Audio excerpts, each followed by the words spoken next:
Ça y est, l'affiche de la finale de la première édition du tournoi Feu Lassana Ullah est désormais connue. Il s'agit de l'Ashanti Golden Boy de Sigiri qui s'était imposé mardi sur ce même stade annexe du 28 septembre de Conakry devant le FC Séquence de Dixine.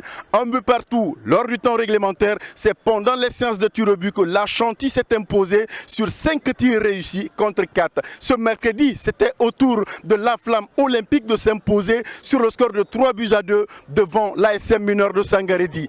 Internaute du plus actif des quotidiens, bonsoir à tous et bienvenue sur Sport News 224.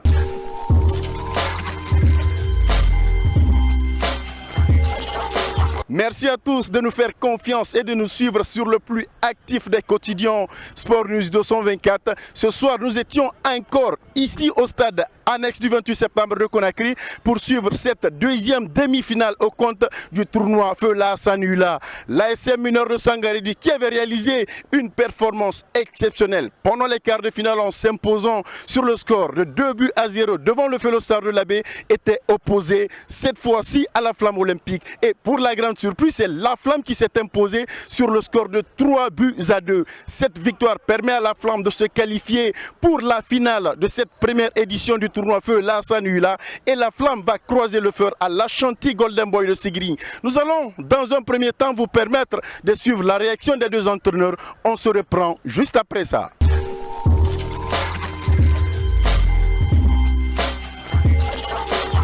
Oui, je pense que c'est une défaite constructive parce que j'ai souvent donné des consignes aux jeunes d'être concentrés dans les matchs, de ne pas commettre des fautes inutiles. Le carton rouge que je prends à la deuxième minute de la seconde période, il faut tous les donner du match.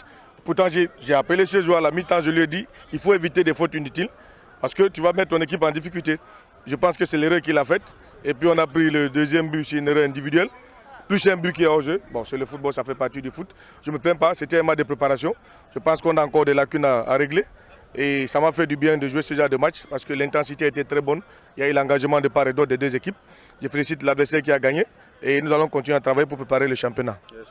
Non, pourquoi? C'est une compétition pour se préparer. Je pense que le meilleur reste à venir, c'est le championnat. Gagner ce tournoi était bien pour nous, mais c'est le football. Il y a des détails, il faut les régler, il faut s'adapter. Je pense que ce n'est pas un goût amer. Je pense que le groupe est à féliciter aussi. Parce qu'il y a des belles choses qui sont passées, il y a des mauvaises aussi, et on va faire la synthèse pour pouvoir mieux se préparer.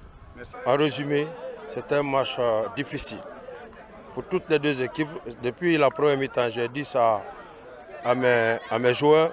Je dis que c'est le bon résultat de la première mi-temps pour les deux équipes.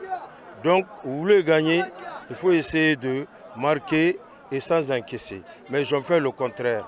Et maintenant, j'ai appelé à partir du banc, j'ai dit qu'il faut dire aux joueurs, ils ont fait le contraire, donc ils doivent réagir encore. Et c'est pour cela qu'ils ont augmenté maintenant le volume et ils ont marqué les 2 buts et sans encaisser maintenant. Parce qu'en premier mi-temps, j'ai dit bel et bien, ça c'est un bon résultat du premier mi-temps pour les deux équipes parce que vous avez donné et c'était égal. Donc le résultat là est bon. Donc maintenant, ce que je vous demande, il faut réagir maintenant en deuxième mi-temps pour marquer sans encaisser. Comme je viens de dire tout de suite, ils ont fait le contraire. Et j'étais là-bas à la tribune, j'ai fait l'appel au banc. J'ai dit, il faut dire aux joueurs, ils ont fait le contraire. Donc dans les 30 minutes qui restent, il faut qu'ils fassent ce qu'on leur demandait, marquer sans encaisser. Donc vraiment, le film du deuxième mi-temps, c'était en fonction de ça. Et nous sommes très très contents.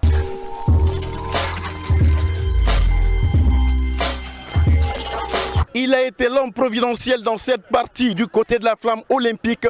Entré en jeu en seconde mi-temps, Mohamed Seyd Bangoura, l'ancien attaquant des sous-marins jaunes de Kaloum, a inscrit en doublé. Nous allons nous permettre aussi de suivre sa réaction. Bon, c'est ce que je viens juste de dire. Il était sur le banc, comme le premier match, c'était toujours comme ça. On dit toujours le joueur qui est sur le banc, c'est celui qui voit tout et qui fait gagner l'équipe. Donc j'étais sur le banc concentré et je voyais comment marquer sur l'adversaire. C'était ça. Je suis satisfait, pas tellement. J'attends la finale pour avoir plus que ça.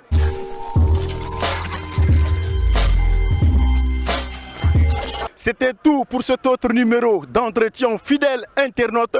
Continuez à nous suivre et à nous faire confiance. Le prochain contact avec Entretien, c'est à très bientôt sur votre quotidien Sport News 224.